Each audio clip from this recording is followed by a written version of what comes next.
네, 우리 함께 기도드리겠습니다. 살아계신 아버지 하나님, 이 시간 저희들이 겸손한 마음으로 말씀 앞에 섭니다.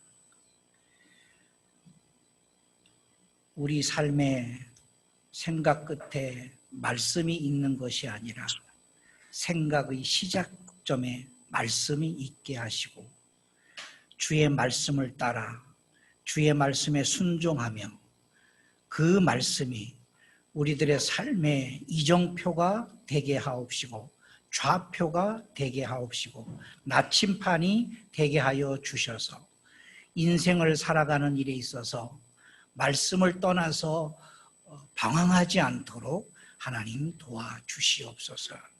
이 시간 겸손한 마음으로 주의 말씀을 받을 때 아멘으로 받게 하시고 말씀을 전하는 자나 듣는 자가 동일한 은혜가 있게 하여 주시옵소서.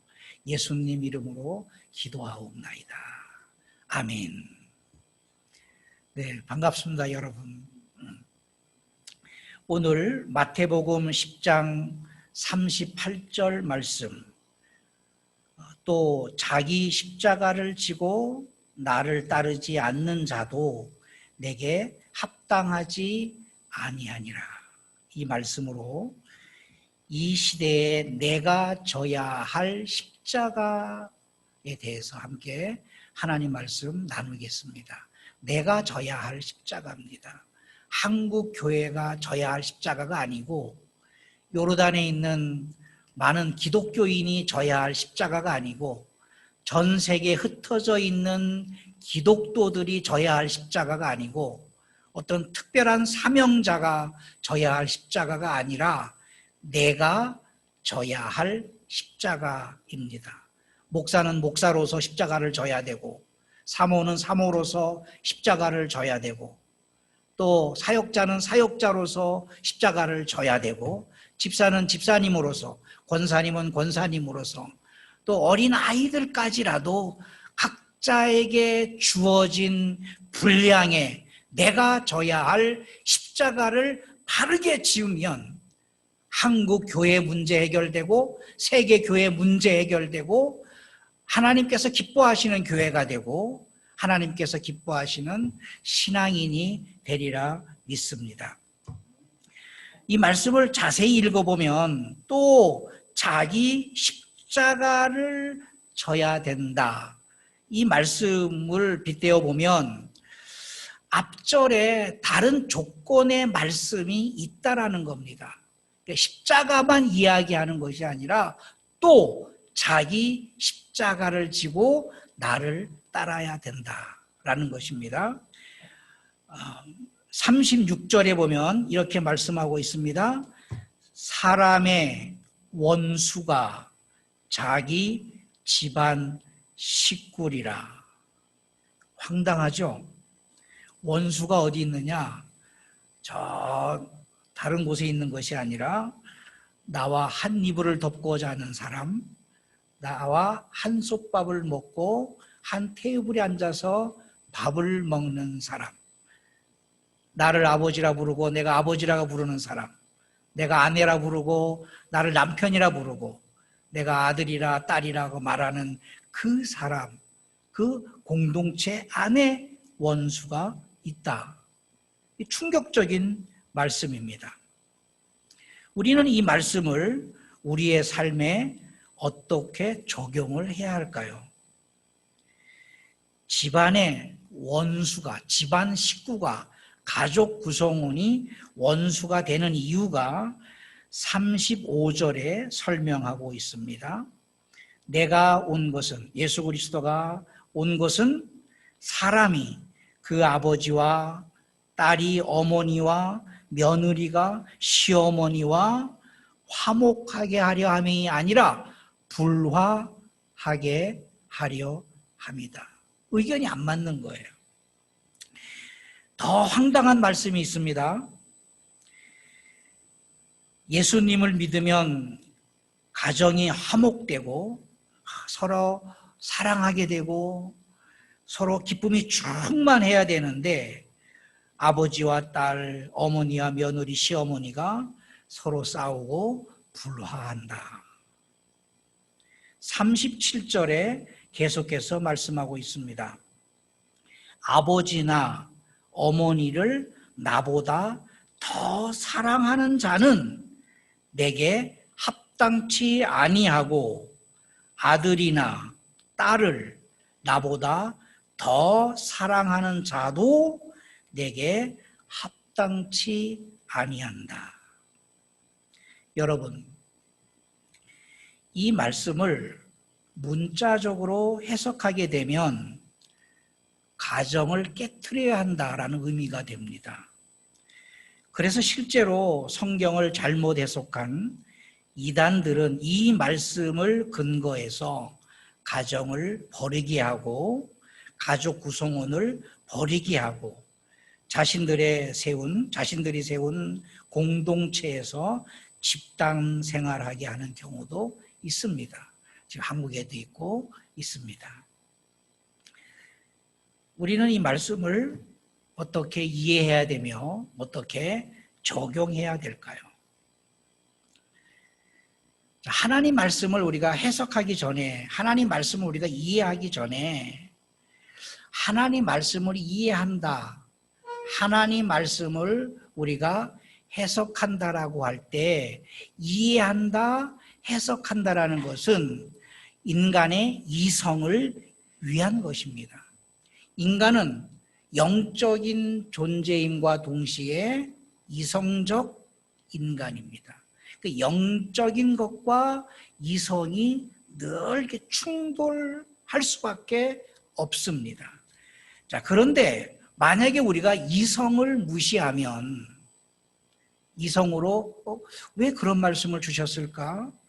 이 말씀이 현실에서 우리에게 어떻게 아멘으로 받아야 되고 어떻게 이 말씀을 우리가 우리의 가정 안에서 우리의 공동체 안에서 실천할 수 있을까라고 했을 때 이성으로 판단하도록 되어 있습니다.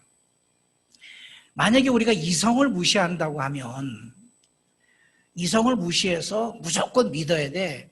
말씀이 말씀하시는 것을 그냥 무조건 믿어야 돼. 원수가 우리 집안 식구야. 원수가 부인이고 원수가 남편이고 원수가 부모고 원수가 자녀야 라고 문자적으로만 해석해서 냉정적으로 이 말씀을 받아들인다면 큰 사회적 문제로 야기될 수밖에 없습니다.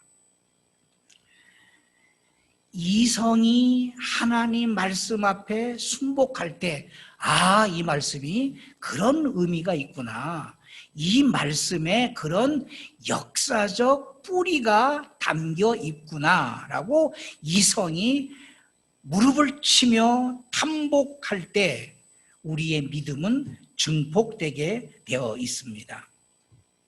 여러분, 하나님 말씀 안에 우리의 이성이 감탄할 수 있도록, 우리의 이성이 감복할 수 있도록, 우리의 이성이 무릎을 치면서 역시 하나님의 말씀은 진리구나 라고 감탄할 수 있는 이런 기폭제와 같은 말씀들이 성경 곳곳에 숨겨져 있습니다.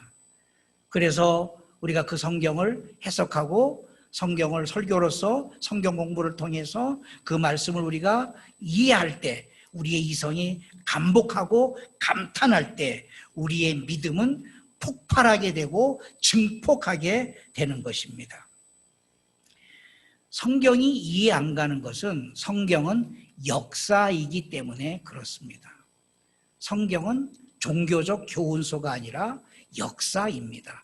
역사를 기록한 책입니다. 성경은 역사입니다. 이 땅에 많은 종교들이 있는데 종교마다 경전을 가지고 있습니다. 그 경전들은 다 종교적 교훈서입니다. 윤리, 도덕을 초월하지 않는 종교적 교훈서입니다. 그런데 성경은 종교적 교훈서가 아니라 역사 이야기입니다. 그 역사를 이해하지 못하면 집안 식구가 원수가 되는 문자적으로만 해석하는 그런 오류를 범하게 되는 것입니다. 오늘 하나님 말씀을 나누는 제목이 우리 시대에 우리가 져야 할 십자가, 내가 져야 할 십자가입니다. 먼저 우리가 십자가에 대한 정의를 한번 정리를 하도록 하겠습니다. 예수님이 우리더러 십자가를 져라. 오늘날 기독교의 심벌이 십자가입니다. 십자가 목걸이만 해도, 십자가 배지만 달아도 저 사람이 크리스찬인가 보다 이렇게 인정을 합니다. 십자가에 대한 개념 정리를 하겠습니다. 오늘날 우리들에게 가장 큰 신앙 명제가 바로 십자가를 져야 된다. 여러분, 초대교회에는 십자가의 심벌이 없습니다. AD 300년 이후에 생겨난 기독교의 심벌이 되었습니다. 오늘 우리 시대에 과연 십자가를 진다라는 개념이 뭘까? 십자가는 두 종류가 있습니다. 첫째는 예수님이 지신 십자가입니다. 둘째는 우리가 져야 할 십자가입니다. 예수님이 지신 십자가와 우리가 져야 할, 내가 져야 할, 여러분과 제가 져야 할 십자가는 본질이 다른 것입니다. 예수님이 지신 십자가는 역사적인 십자가이면서 실제적인 십자가입니다. 그러나 우리가 져야 할 십자가는 역사적인 십자가가 아닙니다. 실제의 십자가가 아닙니다. 목사가 되었다고 해서, 장로가 되었다고 해서, 권사가 되었다고 해서 더 큰 십자가를 만들어서 걸머 메고 다니는 것이 십자가를 지는 것이 아닙니다. 우리가 지는 십자가는 보이지 않는 영적인 십자가입니다. 그러나 예수님이 지신 십자가는 실제의 십자가이며 역사 현장에 있었던 십자가입니다. 마치 이순신 장군이 거북선을 만들었던 것처럼 예수님이 지신 십자가는 역사 현장에서 실제의 사건으로 지신 십자가입니다. 예수님이 지신 역사적인 십자가, 우리가 져야 할 영적인 십자가는 어떻게 다를까요? 예수님이 지신 역사적인 십자가는 죽음의 십자가입니다. 하나님으로부터 버림받는 십자가입니다.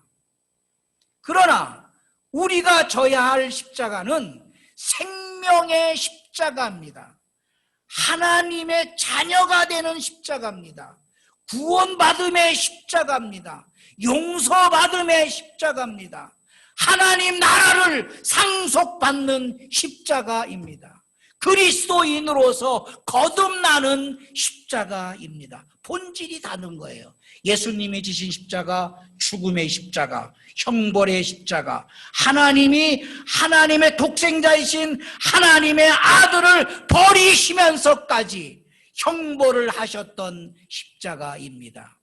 예수님이 지신 십자가는 세상 그 누구도 질 사람이 없습니다. 오직 창조주만이, 오직 하나님이신만이, 하나님이 말씀이 육신이 되어 이 땅에 오셔야만이 지실 수 있는 십자가입니다.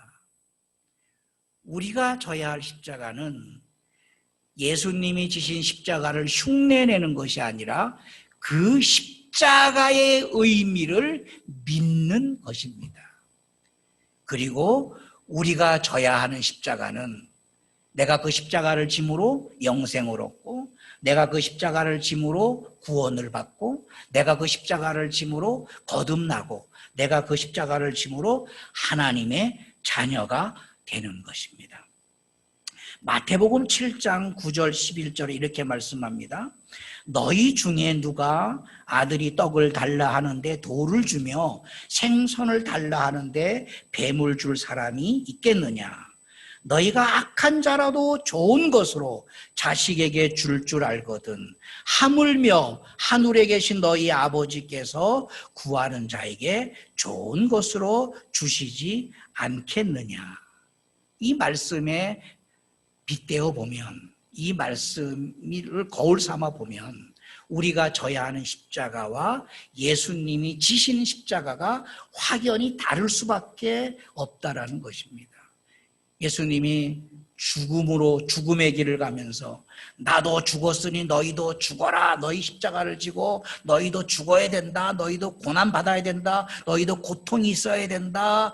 내가 져야 할 십자가를 너희가 져야 된다. 그런 차원으로 말씀한 것이 아닙니다. 물론 우리가 져야 할 십자가에는 고난도 있고 고통도 있고 희생도 있고 헌신이 있습니다. 그러나 우리가 져야 할 궁극적인 십자가의 목표는 생명이고 구원이고 영생입니다. 예수님은 죽음의 십자가를 지셨지만 우리에게 십자가를 지고 그렇게 죽으라 하신 것이 아니라 우리 각자가 져야 할 십자가를 지고 살아나야 된다. 생명을 얻어야 된다라고 말씀하는 것입니다. 죽음으로부터 생명을 얻는 것입니다. 죄에서부터 속죄함을 받아 구원받으라고 하시는 것입니다. 마귀에 속했던 신분이 하나님의 자녀로 변화되는 것이 우리가 져야 할 십자가입니다. 십자가를 정리했습니다. 예수님이 지신 십자가 죽음이요 멸망이요 저주입니다. 역사적인 것이고 그리고 실제적인 십자가입니다. 그러나 우리가 져야 할 십자가는 영적 의미로서 믿는 십자가입니다. 우리가 십자가를 짐으로 생명을 얻고 구원받음이 있고 그리고 영생을 얻게 하는 것입니다. 생명과 죽음, 예수님이 지신 십자가 죽음, 우리가 져야 할 십자가 생명, 큰 차이가 있습니다. 그래서 우리가 십자가를 져야 되는 것입니다.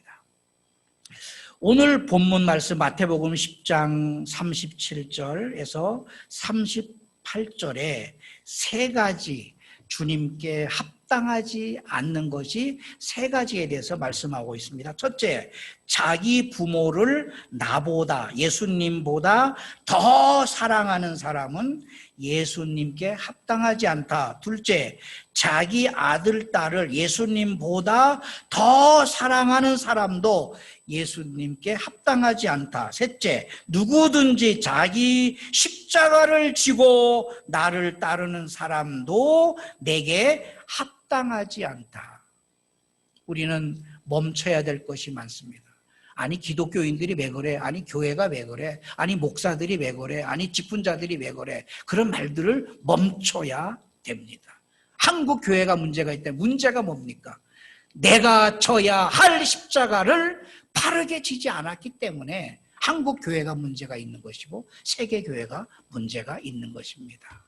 한국 교회에 돌을 던질 것이 아니라 나를 향해서 우리가 돌을 던져야 됩니다. 집사는 집사로서, 평신도는 평신도로서, 어린아이는 어린아이로서 우리가 져야 할, 마땅히 져야 할 십자가의 몫이 있습니다. 그것만 잘 지면 교회다운 교회가 되는 것입니다. 오늘 이 세 가지 말씀을 우리에게 어떻게 적용해야 되느냐. 부모를 공경해야 된다. 여러분 디모데전서 5장 8절에 이렇게 말씀합니다. 상반된 말씀을 하고 있습니다. 누구든지 자기 친족, 특히 자기 가족을 돌보지 아니하면 믿음을 배반한 자요 불신자보다 더 악한 자다. 요한일서 4장 20절에 이렇게 말씀합니다. 누구든지 하나님을 사랑하노라 하고 그 형제를 미워하면 이는 거짓말하는 자니 보는 바 그 형제를 사랑하지 아니하는 자는 보지 못하는 바 하나님을 사랑할 수 없느니라. 디모데전서나 요한일서에는 가족을 사랑하지 않고 가족을 돌보지 않는 사람은 이건 하나님을 사랑할 수 없다 이렇게 말씀했는데 오늘 마태복음 말씀에는 부모를 나보다 더 사랑하면 안 된다. 아들, 딸들을 나보다 더 사랑하면 안 된다. 이원론적인 서로 충돌하는 이 말씀을 오늘 우리 삶에서 어떻게 해석해 내야 되고 어떻게 이 말씀을 우리가 아멘으로 받아들일 수 있을까요? 역사라고 했죠. 성경은 역사.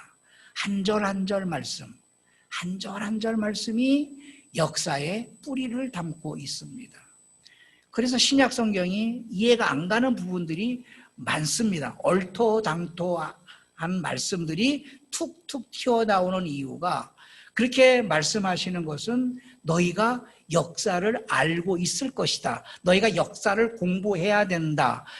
신명기에 너희 아비에게 물으라, 너희 자녀들에게 물으라. 요엘서 1장 3절에 이렇게 말씀합니다. 아버지는 그 아들에게, 아들은 그 아들에게, 아들은 그 아들에게 계속해서 역사를 들려줘야 된다. 세상 역사가 아니라 하나님의 히스토리, 하나님의 역사입니다. 하나님의 역사가 창세부터 마지막 때까지 어떻게 이어가며 그것이 영원한 나라로 어떻게 연결되는지 역사를 알아야 된다. 그래야 성경 말씀이 그 말씀이 이런 의미를 담고 있구나. 오늘 부모를 나보다 더 사랑하면 안 된다. 자녀들을 나보다 더 사랑하면 안 된다. 이것은 아주 큰 우리에게 심각한 문제가 아닐 수 없습니다. 이 말씀을 어떻게 우리가 이 말씀을 통해서 어떻게 은혜를 받아야 되느냐, 어떻게 은혜가 되어야 되느냐, 어떻게 우리의 이성이 무릎을 치면서 그 말씀이었구나라고 감탄할 것인가. 역사를 알면 쉽습니다. 이 역사적인 배경은 신명기 1장 26절 40절까지입니다. 긴 말씀이어서 제가 읽어드릴 수 없고 40절 읽습니다. 신명기 1장 40절. 또 너희가 사로잡히리라 하던 너희의 아이들과 당시에 선악을 분별하지 못하던 너희의 자녀들도 그리로 들어갈 것이라. 내가 그 땅을 그들에게 주어 산업이 되게 하리라. 이스라엘 백성들이 출애굽을 했습니다. 광야에 머물 때였습니다. 가데스 바네아에 머물 때였습니다. 그래서 12명의 정탐꾼, 12지파에서 각각 한 사람씩 대표자를 뽑아서 가나안 땅 정탐을 보냈습니다. 그들이 가나안 땅에 다니면서 40일 동안 가나안 땅을 정탐하고 돌아와서 가데스 바네아에서 이제 보고를 합니다. 우리가 잘 알다시피 10명은 충격적인 보고를 합니다. 우리는 절대로 가나안에 들어갈 수가 없습니다. 왜냐하면 가나안은 문명, 문화 국가이기 때문에 우리가 싸워서 그들을 이겨낼 수가 없습니다. 그러는 대장부고 우리는 그들 앞에서 메뚜기와 같습니다. 절대로 들어갈 수가 없습니다. 민수기 13장 31절 이렇게 말씀합니다. 그와 함께 올라갔던 사람들은 이르되 우리는 능히 올라가서 그 백성을 치지 못하리라. 이미 그들의 역사 속에 하나님은 없어진 거예요. 하나님께서 가나안 땅을 약속의 땅으로 주셨잖아요. 자, 그런데 인간적인 생각으로 판단해 보니까 도저히 우리가 그들과 싸워서 이길 수가 없는 거예요. 그러니까 우리가 그 백성을 치지 못하리라. 그들은 우리보다 강하니라 하고 이스라엘 자손 앞에서 그 정탐한 땅을 악평하여 이르되 우리가 두루다니며 정탐한 땅은 그 거주민을 삼키는 땅이요 거기서 본 모든 백성은 신장이 장대한 자들이며 거기서 네피림 후손인 아낙 자손의 거인들을 보았나니 우리는 스스로 보기에도 메뚜기 같으니 그들이 보기에도 그와 같았을 것이니라. 민수기 14장입니다. 온 회중이 소리를 높여 부르짖어 백성이 밤새도록 통곡하였더라. 어디에서입니까? 가데스 바네아에서입니다. 통곡했습니다. 이스라엘 자손이 다 모세와 아론을 원망하여 온 회중이 그들에게 이르되 우리가 애굽 땅에서 죽었거나 이 광야에서 죽었으면 좋았을 것을 어찌하여 여호와가 우리를 그 땅으로 인도하여 칼에 쓰러지게 하려 하는가? 우리의 처자가 사로잡히리니 애굽으로 돌아가는 것이 낫지 아니하랴. 이에 서로 말하되 우리가 한 쥐관을 세우고 다시 애굽으로 돌아가자. 반기를 들었습니다. 그들이 가나안 땅에 안 들어가겠다. 우리는 가나안에 못 들어갑니다. 이유가 뭡니까? 우리의 자식, 내 생명과 같은 자식들이 잡혀서 죽을까 봐 못 들어가겠다라는 것입니다. 그때 하나님께서 이렇게 말씀합니다. 신명기 1장 39절입니다. 핵심은 그거예요.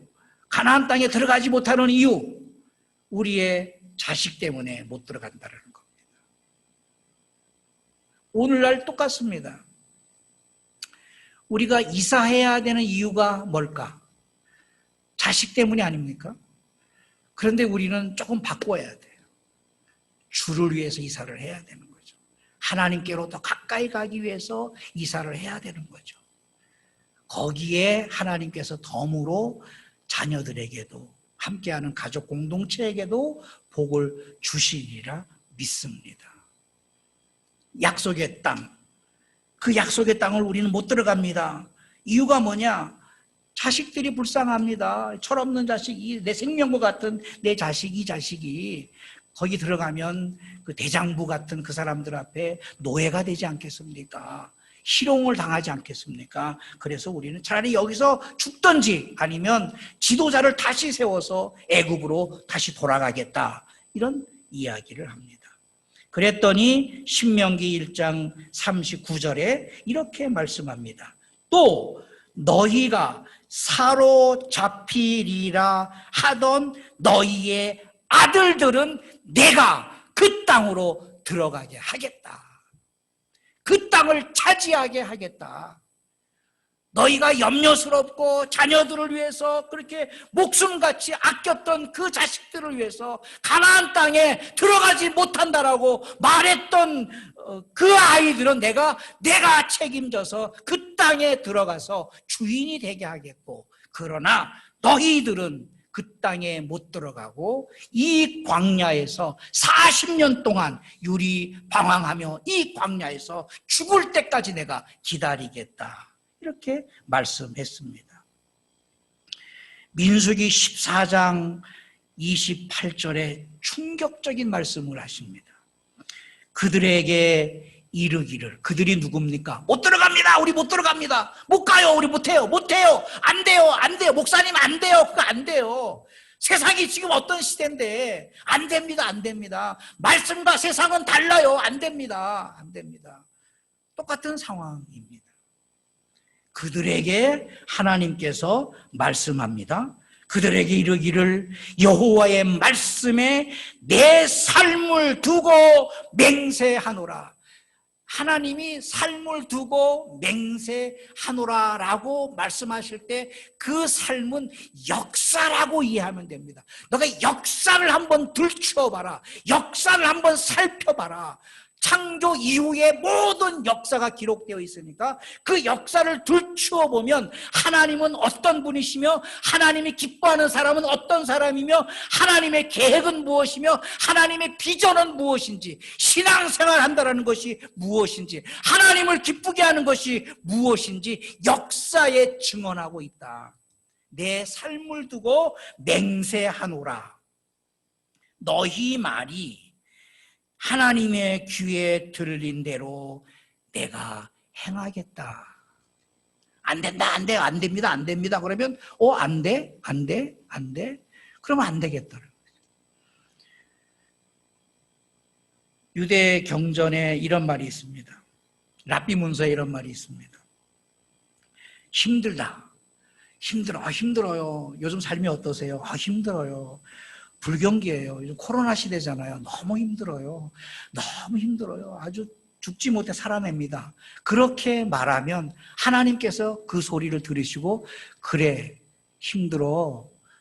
진짜 힘든 것을 내가 보여줄게 라고 한다라는 거예요. 그런데 반대로 희망이 있습니다.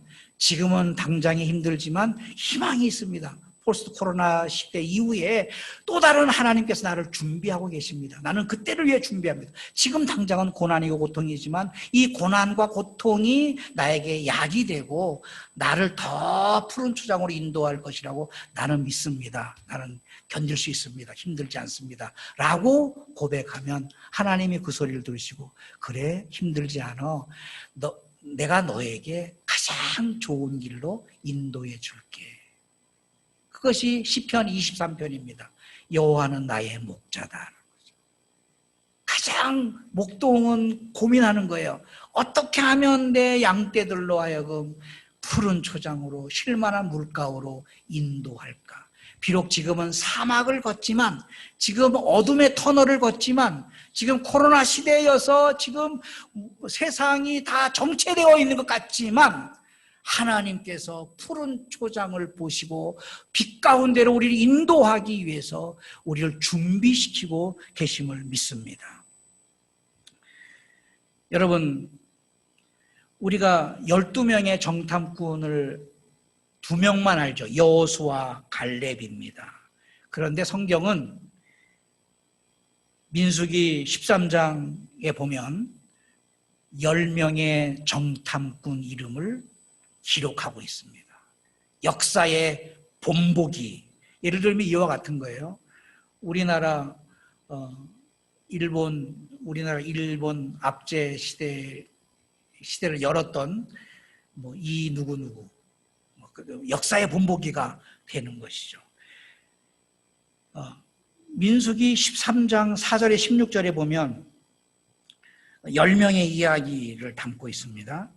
근데 이름만 담는 것이 아니라 무슨 지파, 누구의 아들, 누구다. 루벤 지파에서 삭굴의 아들 삼무아, 시므온 지파에서 호리의 아들 사밧, 이사갈 지파에서 요셉의 아들 이갈, 에브라임 지파, 이건 호세아고, 베냐민 지파에서 라부의 아들 발디, 스불론 지파에서 소디의 아들 갓디엘, 요셉 지파고 므낫세 지파에서 수시의 아들 갓디, 단 지파에서 그말리의 아들 암미엘, 아셀 지파에서는 미가엘의 아들 수둘, 납달리 지파에서 앱시의 아들 나비, 갓 지파에서 마기의 아들 구엘이다.